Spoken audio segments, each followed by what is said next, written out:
Alors, les enjeux sont de première importance. D'abord parce que nos métiers d'électriciens sont profondément impactés par l'arrivée du numérique. D'abord sur le volume de marché traité aujourd'hui quand on construit un immeuble, on va avoir une augmentation de 20 ou 30% de la part courant faible et évidemment du traitement des signaux qu'on va être amené à exécuter et à réaliser pour le compte de nos clients. Donc les enjeux sont importants et nous devons accompagner nos salariés et nos cadres pour évoluer et proposer à nos clients des offres pertinentes. Un exemple précis pour l'accompagnement de notre filière à cet enjeu numérique, c'est l'électromobilité qui est une nouvelle dimension apportée à la Smart City. C'est véritablement une croissance forte sur ce marché et nous devons accompagner cette croissance avec des offres de plus en plus pertinentes et pointues répondant à de futures demandes. La croissance est véritablement concentrée sur cette partie de développement numérique.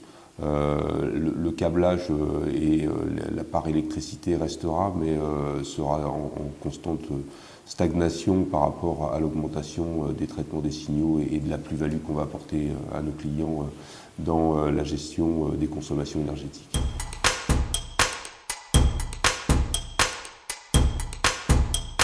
Alors, les compétences et métiers à développer pour accompagner cette nouvelle demande sont de deux plans. D'abord, en termes d'équipement et de mise en pratique, ça concerne nos techniciens.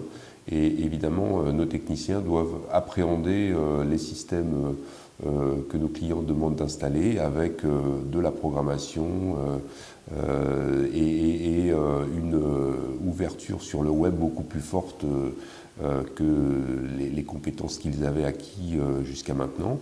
Pour les bureaux d'études et l'encadrement, qui est voilà, la partie ingénierie de nos entreprises, c'est véritablement la conception et le conseil que nous devons donner comme nouvelles compétences à nos techniciens pour qu'ils puissent de manière pertinente accompagner les demandes de nos clients et les conseiller sur les meilleurs choix techniques envisagés dans le cadre de construction, de rénovation de nos bâtiments.